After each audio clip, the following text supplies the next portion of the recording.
igsoon. Nangutana na po siya, kinsa daw naghimo sa stars? Ang naghimo ni ana mao ang Dios. Gitagsa-tagsa niya sila sa pagtunga o gitawag niya sila sa ilang pangalan. Tungod sa iyang gahom, walay usa kanila nga nawala. So wala day maski usa nga star no sa langit nga nawala tungod sa gahom sa Ginoong Dios. Amen. Verse 28 last, wala pa kamo masayod o makadungog nga ang Ginoo mawang walay katapusan nga Dios nga nagbuhat sa tibuok kalibutan. Dili siya bation o kakapoy o maluyag, walay makatugkod sa iyang unahuna. My point here mga igsoon is that this is the God who is here right now. Mao ni ang Ginoo nga nag-require, nag-demand, nag-command sa imong attention karon. The nations are nothing before Him. Nabalaka na ta sa nahitabo sa Pilipinas and the word says, unsa lang ng mga nasod kung ikumpara sa Ginoo. Okay? Yan na, kadako atong Ginoo, dili na ako ma-describe unsa kadako, no? But akong point is, maminaw ta mga igsoon.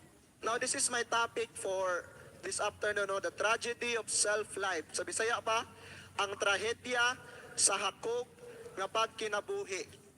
Hakog nga pagkinabuhi. Okay? So, i-explain sa nako unsa ni nga title, no?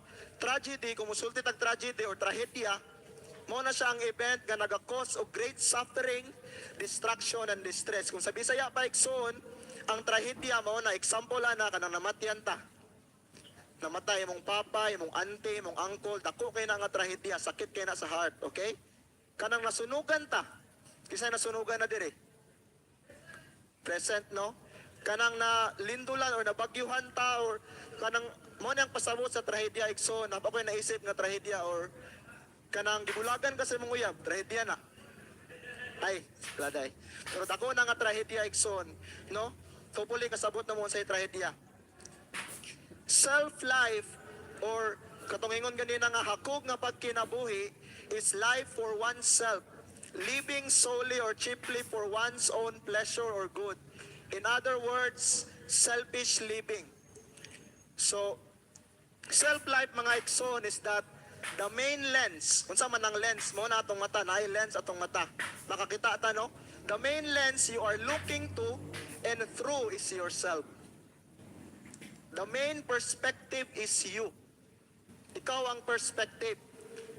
That this is about you. Nga kaning kinabuhian ni about sa imuha. Nga ang kalibutan nagtuyok diha sa imuha. The world revolves around you. You feel like the main character. Kabulo mo ng main character syndrome. Okay? It's all you. I want to tell you, igsoon, karon pa lang, there's only one hero in this story. His name is Jesus Christ. There's only one main character, one hero in this story. In the whole Bible, his name is Jesus Christ. Okay? Before ko mo dive sa scripture, no, nga nasa itong utubangan, gusto lang ako klarohon ang design ni Lord sa mankind, God's original design. Kisay gusto makabalo sa original nga design ni Lord nga nung gihimo niyang tao, no? Okay? Tabangan ko ni Tozer diri. Ano siya? Before the Lord made man upon the earth, He first prepared before Him a world of useful and pleasant things for His sustenance and delight. In other words, mga igsoon, ingani ka maayo ang Ginoo nga before kaniya gihimo, before niya gihimo ang tao, giandam usa niya ang mga butang o mga bagay nga ika-enjoy sa tao ug masustain ng tao. Unsay pasabot ana? For example, tubig. Mabuhi ba tagulay tubig? Hangin, all these things, animals, the sky, the stars, the sea, everything you see, God created, no? So, in the Genesis, kung mabasa ka sa book of Genesis, it accounts the creation. But these are simply things, or butang lang ni siya, mga igsoon. They were made for man's use, but they were always meant to be external to the man. Kasi pasabot ana, ang gihimo sa Ginoo nga para sa tao nga i-enjoy kay tungod maayo tong Ginoo, dapat external lang na siya. Okay? Dili dapat siya makasulod sa atong kasing-kasing. In the deep heart of the man was a shrine where none but God was worthy to come. So si Lord lang dapat ang managiya sa atong kasing-kasing, or si Lord lang dapat ang naa sa atong heart